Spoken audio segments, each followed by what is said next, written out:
Ranawat diet में आपका स्वागत है। जय श्री रामकृष्ण। आज आपको बता रहा हूँ, मनोवैज्ञानिक परीक्षण में व्यक्तित्व परीक्षण जब किया जाता है तो उसका थॉट चैलेंज रिकॉर्ड रखा जाता है। उस रिकॉर्ड से पता करना पड़ता है कि व्यक्ति संज्ञान में कहाँ विकृति आई, उसने कहाँ कहाँ गलत सीखा, क्या सीखा, और उस जो व्यक्ति भ्रम के अंदर है या गलत जो शब्दों के निवेश हैं उसके दिमाग में, उसको कैसे दूर करना। उसके लिए आज मैं आपको बताऊंगा कि उसमें ये जो थॉट चैलेंज रिकॉर्ड है वो उसके एक पेपर में 5 वर्गीकरण किए जाते हैं, 1, 2, 3, 4 और 5। उसमें उस अवस्थाओं को प्रलेखित करना पड़ता है जिसके साथ में घटना दुर्घटना घटी है और मानसिक यातनाएं वो झेल रहा है, उससे बाहर कैसे निकलेगा। ये सब जानने से पहले अगर आप मेरे चैनल पर नए हैं, चैनल सब्सक्राइब करें, वीडियो लाइक करें, अधिक से अधिक शेयर करें। मैं डॉक्टर गणेश सिंह राणावत, साइकोलॉजिस्ट और डाइटिशियन। आज आपको बता रहा हूँ, कुछ व्यक्ति अपने आप को गलत समझ लेते हैं, गलत धारणाएं मान लेते हैं, तो उनमें ये जो विकार है उनको कैसे दूर किया जाए। उससे पहले उसकी स्थिति को समझना जरूरी है। वर्तमान नहीं, उसके बीते हुए काल का अध्ययन करना जरूरी है, जिसके अंदर पहले ये देखा जाता है कि व्यक्ति कहाँ प्रशिक्षण करेगा। तो प्रशिक्षण जो करता है तो वहाँ पे उससे पहले उसके सामने कोई न कोई उद्दीपन होगा। उद्दीपन होने पर वो उसका प्रशिक्षीकरण करेगा। जब प्रशिक्षीकरण करेगा तो उसके शरीर में जो एक क्रियाएं होगी, उस क्रियाओं का फिर वो बाद में व्याख्या करता है और व्याख्या करने पर वो उससे रिलेटेड अपने आप को जोड़ लेता है। इस प्रकार से व्यक्ति अपने आप में कुछ भ्रांति पाल लेता है। उस भ्रांति को आसानी से दूर की जा सकती है, जिस पर काफ़ी आपने देखा होगा कि जेंडर जो होते हैं, लिंग जो होते हैं, उन्हें अपने सेक्स के बारे में ज्ञान नहीं होता है, भ्रम में पड़ जाते हैं कई बार। तो जहाँ जेंडर डिसऑर्डर होते हैं, उनकी लाइफस्टाइल में कुछ कमियों की वजह से बदलाव आ जाता है, तो उस जीवन शैली को आसानी से बदला जा सकता है। उसके बारे में मैं आज आपको बता रहा हूँ, तो एक उदाहरण देके और आगे अलग से और वीडियो में दूंगा, तो आप इसका अध्ययन करते रहें। उद्दीपन कोई भी चीज़ है और उसका प्रत्यक्षीकरण करेगा। शरीर में क्रियात्मक आंदोलन या अस्पष्ट उत्तेजना होगी और उसकी व्याख्या करेगा कि शरीर में उसके बारे में जो अवस्था आई है उसका नामांकन करेगा और संवेग की अनुभूति से संबंधित जो ज्ञान है वो आगे निरंतर रखेगा। तो आज मैं आपको बता रहा हूँ, मान लीजिए कोई किसान है या गांव में रह रहा है, वो रात में जा रहा था, तो रात में जाते वक्त उसने उद्दीपन एक सांप को देख लिया।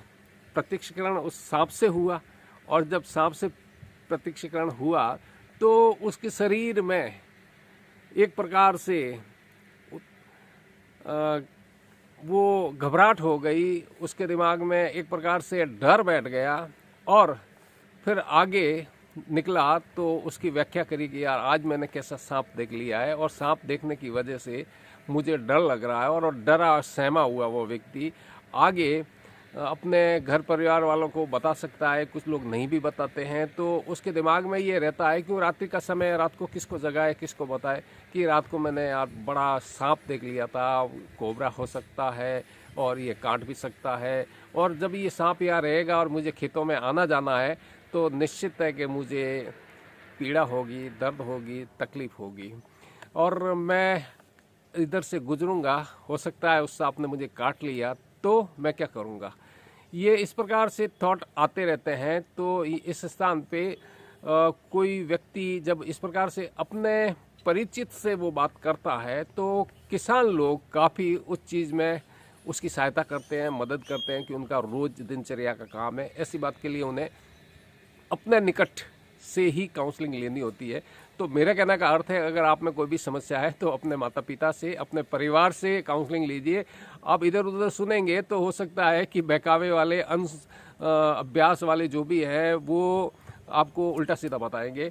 तात्पर्य ये हुआ कि जिस व्यक्ति ने रात को सांप देखा था, सुबह वहाँ पे गए और अपने भाई वगैरह को लेकर कहाँ पे सांप देखा, तो वहाँ पे रस्सी पड़ी हुई थी और रस्सी को उसने सांप समझ लिया। रस्सी भी हो सकती है, कुछ पाइप भी होते हैं काले, तो पाइप भी हो सकता है। तो वो देखने के बाद उसको जो दिमाग में एक डर था, वो डर वहाँ से निकल गया कि भैया जो तुमने देखी है वो सांप की स्थिति नहीं थी, वो तेरा भ्रम था और तूने वहाँ पे अपने आप को डरा हुआ, सहमा हुआ समझ लिया, तो अपने आप को भीरू समझने लगा। अगर ये व्यक्ति अगर अपन किसी परिवार में नहीं बताता तो वहाँ पे स्पष्टीकरण सामने नहीं आते। तो इस रूप में व्यक्ति आगे अपने आप में निडरता आ गई। उन्होंने कहा देख, खेती अपन करते आए हैं, अपने पिता भी करते आए हैं, दादे दादा दादी नाना नानी सभी खेती करते आए, कोई बड़ी बात नहीं है। और अगर सांप है भी तो हमारा कुछ नहीं बिगाड़ेगा, डरने की ज़रूरत नहीं है, ये तो सांप ही है। बहुत सारे हिंसक जानवर भी आते हैं खेतों के अंदर, डरने की आवश्यकता नहीं है। और इस प्रकार से उसे पारिवारिक काउंसलिंग मिलने के बाद में वह व्यक्ति ठीक हो सकता है। तो मैं आगे आपको बताऊंगा किस प्रकार से पर्सनालिटी डिसऑर्डर इसी रूप में व्यक्ति में होती है जो गलत व्याख्या कर लेता है।